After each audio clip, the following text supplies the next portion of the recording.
In a village, there was a huge hermitage of Gautam Buddha. A famous Buddhist monk lived in that hermitage. There, one of his disciples used to speak a lot. He used to talk here and there all the time. When he went to collect donations, he would bring a new story from every house and tell it to the other disciples of the ashram. He used to talk badly about one disciple to another, backbiting and trying to be good in front of others. He used to praise himself from his mouth and always tried to prove himself to be the most intelligent and best in front of the Buddhist monk. He considered himself different and superior to all the disciples. He said, "I am a child of a rich family.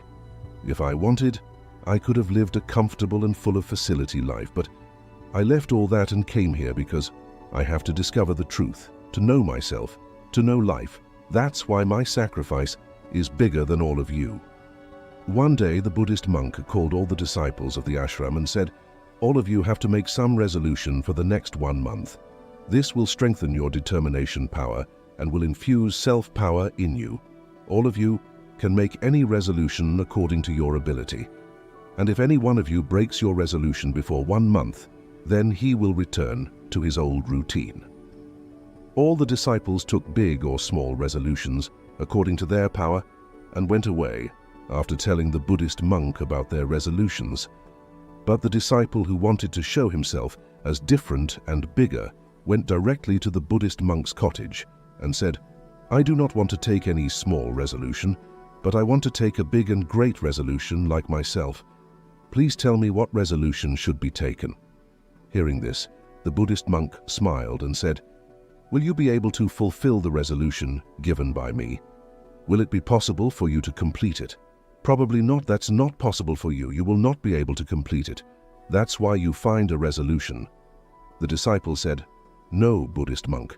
Whatever resolution you give me, I will fulfill it." The monk said, "Okay, then you will keep quiet for the next 1 month, won't even take a word out of your mouth. This is your resolution." The disciple said, "Buddhist monk, is this also a resolution?"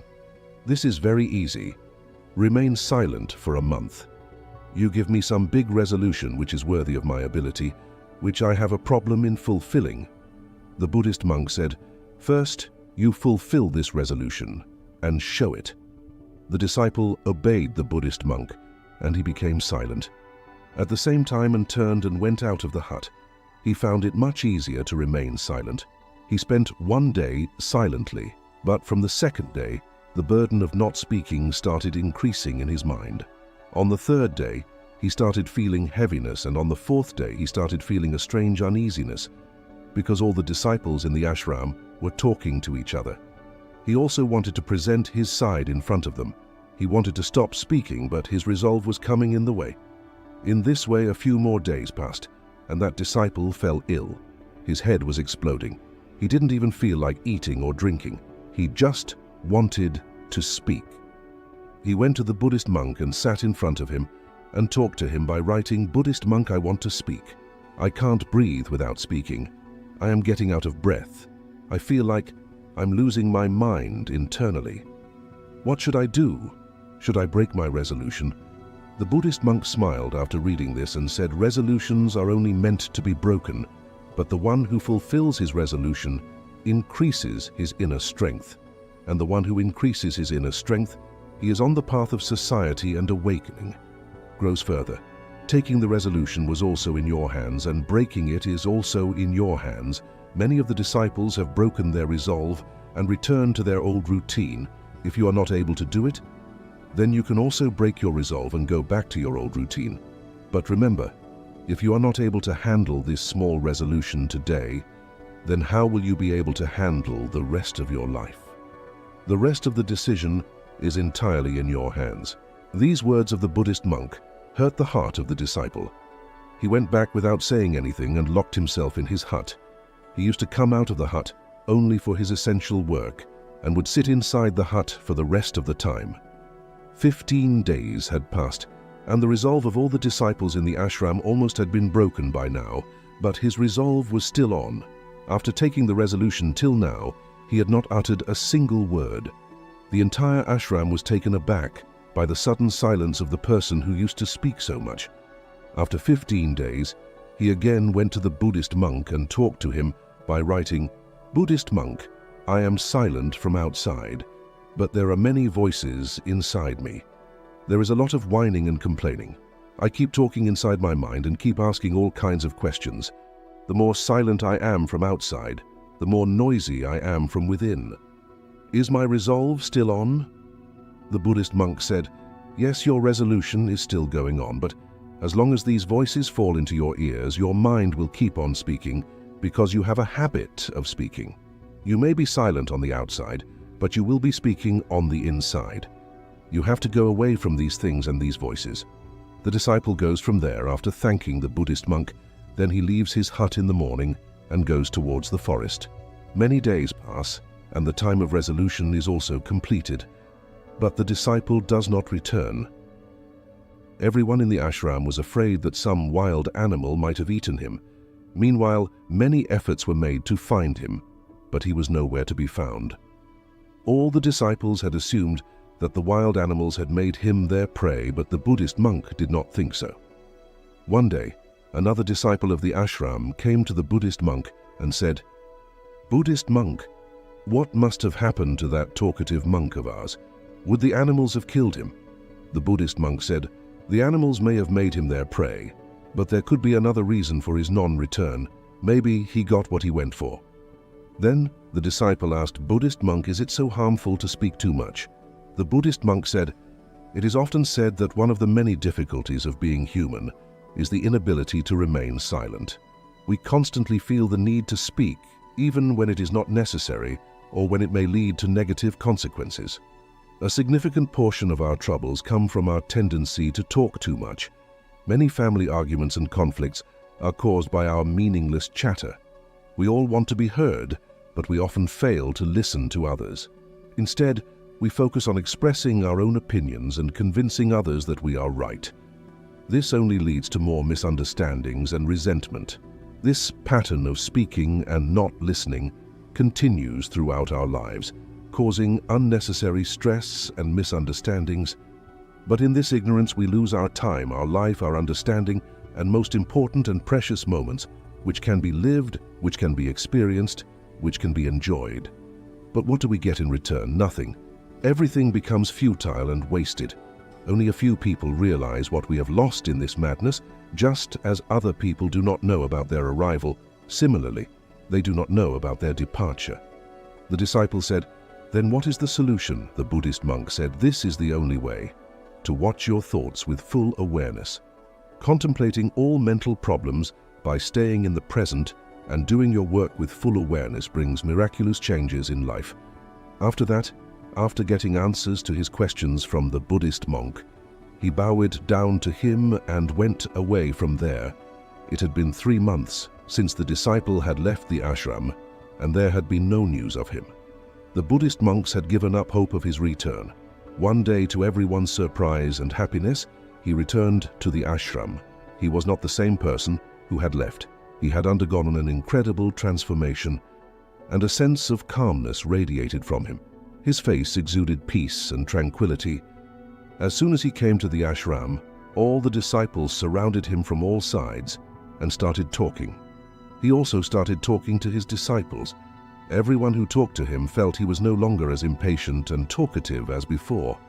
Every word came out of his mouth very smoothly and sweetly. After talking to the disciples for a while, he went straight towards the Buddhist monk. He touched the Buddhist monk's feet and said, "Am I still silent? Is my resolution still on?" The monk looked very carefully into the disciple's eyes for some time and said, "Yes, you are still silent. Not a single word is coming out of your mouth, and your resolution is still on." The disciple said, "When I left the ashram, I was silent with my mouth, but there were many voices inside me. There were many questions in my mind, and they were not stopping. So I went to the forest, hoping that there I would find peace, and the chatter of my mind would subside. But the more I went into solitude, the louder the voice inside me grew. I started hearing the old voice inside me. Only then did I realize how wrong I was doing. When I used to say bad things to my family, friends, and Buddhist monks, at that time, I used to feel that I was saying the right thing. Even when I used to backbite and make fun of the Buddhist monks, I used to feel that I was better than them. But that day, I realized for the first time how wrong I used to speak. For a long time, these voices, these complaints, kept going on inside me. But gradually one day, all these voices vanished from inside me. Now I have become silent from inside also. In that dense forest, there was no one to speak from outside, and there was no sound left inside. And I understood the true meaning of silence for the first time that day. There was peace all around me. Although there were still some voices coming, which used to come before, I could not hear them. But now I could hear all those voices clearly. The sound of the wind blowing, the sound of birds chirping, and the sound of flowing water. I heard all these voices for the first time with full consciousness. I had never felt so much peace around me before, so to disturb this peace for the first time, I took any word out of my mouth. I shouted, "Oh God, what kind of peace is this? Why is everything so quiet? What happened?" But even after my shouting, the peace was not disturbed. Everything was as calm as before, outside as well as inside. Dear monk, I had a conversation with my fellow disciples and with you. Physically, I am talking and walking and observing everything around me. However, I feel completely alone internally and in silence. Even when I try to express myself, I still feel isolated. Now I can see everything clearly and hear everything more vividly. The Buddhist monk said that unrest within us is caused by speaking excessively on the outside. However, when we turn inward, we remain calm no matter what we say. Most of the world's evil originates from our talking because we fear silence. We speak more than necessary and fail to listen to others. Instead, we interrupt them to make them understand who we are and what we can do. This becomes the purpose of our lives, and all our energy is wasted in meaningless conversations. Such a society is filled with sorrow because people don't listen to each other or try to understand. They don't know the value of silence because it makes them feel small.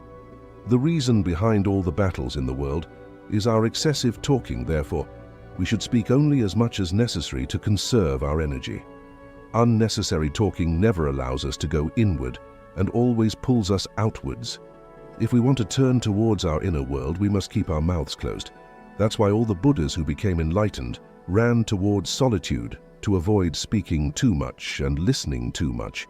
They remained calm in solitude, allowing them to travel within easily. Even while living in this world, we can live in solitude and remain calm. But for this, we must save our energy, which we waste on meaningless words. The lesson of this story is that speaking in vain is a waste of energy. Those who want to travel inward must keep their mouths shut. As we come to the end of this Zen journey, I invite you to become an integral part of our Inspirazen community.